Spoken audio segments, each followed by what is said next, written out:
Asian কাপের বাছাই পর্বের ম্যাচে ভারতের বিপক্ষে একেবারে স্পষ্ট হয়ে ওঠে বাংলাদেশের ফিনিশিং দুর্বলতা। হামজা চৌধুরীর ইনক্লুশনের ফলে বাংলাদেশ আক্রমণের ধার বাড়িয়েছিল ঠিকই, কিন্তু স্ট্রাইকারদের ব্যর্থতায় গোল তো আর আসেনি। একের পর এক গোলের সুযোগ হাতছাড়া হয়েছে এবং ফার্স্ট হাফেই বাংলাদেশ চারটা সুযোগ তৈরি করলেও গোল হয়নি।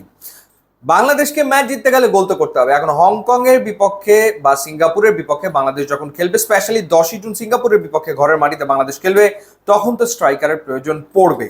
তো সেই ক্ষেত্রে অনেকেই বলছেন ফাহমিদুলের কথা, যে ফাহমিদুলের ইনক্লুশনের ফলে বাংলাদেশের গোল খরা কাটতেও পারে। আমার মনে হয় যে এখানে আরেকজনকেও বিবেচনা করা যেতে পারে, তিনি হচ্ছেন জিদান মিয়া। তাকে নিয়েও আসলে ফুটবল পাড়ায় আলোচনা চলমান রয়েছে।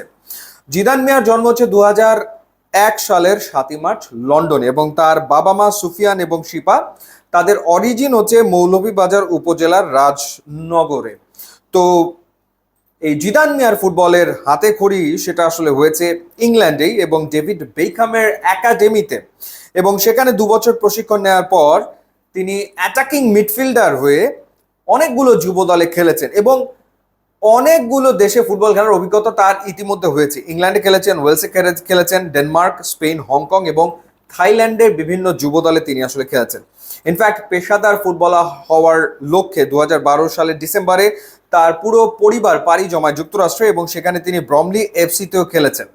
তার যে পজিশন খেলা সেটা হচ্ছে লেফট উইং বা সেন্ট্রাল অ্যাটাকিং মিডফিল্ডও তিনি খেলে থাকেন। তো বাংলাদেশের যেই জায়গাটাতে ঘাটতি, অর্থাৎ একজন অ্যাটাকিং মিডফিল্ডার যদি বাংলাদেশ পায় যে আসলে গোল করতে পারে, তাহলে আসলে বাংলাদেশের যে ক্রাইসিস, সেই ক্রাইসিসটা আসলে দূর হয় নিশ্চিতভাবে। এবং ইন্টারেস্টিং ব্যাপার হচ্ছে যে জিদান মিয়া বলা যায় রেডি প্রোডাক্ট। তার জন্য আসলে বাফুফের খুব বেশি পরিশ্রম করতে হবে না, কারণ জিদান মিয়া এরই ভেতরে কিন্তু বাংলাদেশের পাসপোর্ট তৈরি করে ফেলেছেন। এবং সবচেয়ে বড় ব্যাপার, এখন তিনি কোথায় খেলছেন? এখন তিনি খেলছেন লা লিগা টিম রায়ো ভায়োকানোর সি টিমে। তো এটা তো ডেফিনেটলি চারটেখানি কথা না যে রায়ো ভায়োকানোর একাডেমিতে তিনি মাস দুয়েক ছিলেন, তারপরে তিনি রায়ো ভায়োকানোতে খেলা শুরু করেছেন, সি টিমে তিনি খেলছেন। সুতরাং ডেফিনেটলি তার প্রতিভা নিয়ে তো কোনো সন্দেহ থাকার কথা না। পাসপোর্ট রেডি, তার পাসপোর্ট আসলে করা হয়ে গেছে এবং সে নিজে ইচ্ছুক, তার পরিবারও ইচ্ছুক যে সে বাংলাদেশের পক্ষে খেলুক, বাংলাদেশের জার্সিতে মাঠে নামুক। কিন্তু তার বাবা বলেছেন যে এখনো বাংলাদেশ ফুটবল ফেডারেশনের পক্ষ থেকে তার সাথে যোগাযোগ করা হয়নি।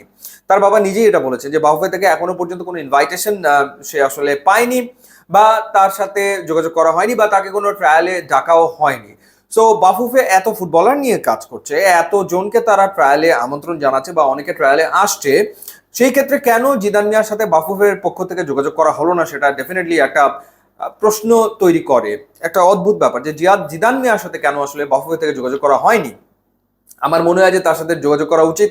পাসপোর্ট রেডি, তিনি আসলে খেলতে পারেন এবং রায়ো ভায়োকানো সি টিমে খেলছেন এবং বিভিন্ন দেশে ফুটবল খেলার অভিজ্ঞতা রয়েছে। অ্যাটাকিং মিডফিল্ডার হিসেবে খেলছেন, বাংলাদেশের ওই জায়গাতে একজনকে দরকার। হামজা চৌধুরী যেহেতু ডিফেন্সিভ মিডে খেলে থাকেন, অ্যাটাকিং মিডে যদি জিদান মিয়া খেলেন, সেটা বাংলাদেশ দলের শক্তি বৃদ্ধি করবে এবং ঘরের মাটিতে 10ই জুন সিঙ্গাপুরের বিপক্ষে বাংলাদেশ যখন মাঠে নামবে, তখন আসলে জিদান মিয়াকে ভাবা উচিত। সামিদ সোমকে পাওয়া যাবে কিনা সেটা সপ্তাহখানেকের ভেতরে আমরা জানতে পারবো। সামিদ সোমকে পাওয়া গেলে তো খুব ভালো কথা, জিদান মিয়াকেও বিবেচনায় রাখা উচিত বলে আমার কাছে আসলে মনে হয়। ইউটিউব, ইনস্টাগ্রাম লিঙ্ক দেওয়া আছে, আপনারা যোগ দিলে খুবই খুশি হবে। And thanks for watching.